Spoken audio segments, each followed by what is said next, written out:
கிறிஸ்துவுக்குள் பிரியமான சகோதரனே சகோதரியே, கர்த்தராகிய இயேசு கிறிஸ்துவின் நாமத்தில் அன்பின் வாழ்த்துக்கள்.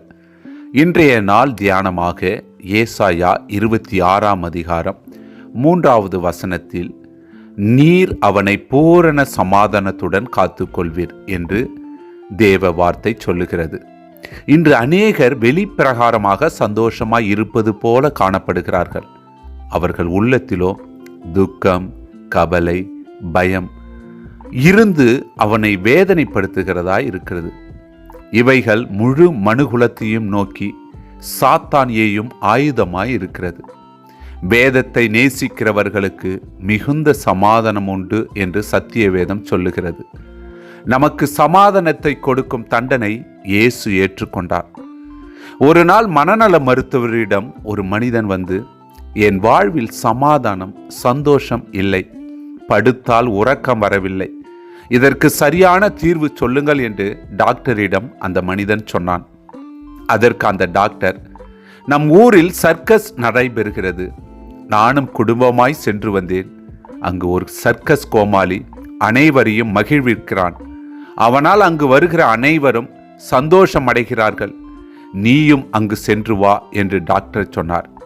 அதற்கு அந்த மனிதன், அனைவரையும் சந்தோஷமும் மகிழ்ச்சியும் அடைய செய்கிற கோமாளி நான் தான், எனக்கோ சமாதானம், சந்தோஷம் இல்லை. ஆம் தேவ பிள்ளைகளே, இன்று அநேகர் வாழ்வில் எதிர்காலம், வியாதி, கடன் இவைகளால் சமாதானம் இல்லாமல் பயத்தோடு வாழ்கிறார்கள். இப்படி வாழ்கிற நம்மை தேவ பலத்தால் நடத்த, மேற்கொள்ள தேவனிடம் நம் வாழ்வை ஒப்பு கொடுத்து ஜெபிப்போம். அன்னாளின் வாழ்வில் அவளின் சக்கலத்தி தினமும் துக்கப்படும்படி விசனப்படுத்துவாள், மனமடிவாக்குவாள். தேவ சமூகத்தில் அன்னாள் மனம் கசந்து அழுதாள். இருதயத்தை தேவ சமூகத்தில் ஊற்றினாள். தேவனிடம் பொருத்தனை பண்ணினாள்.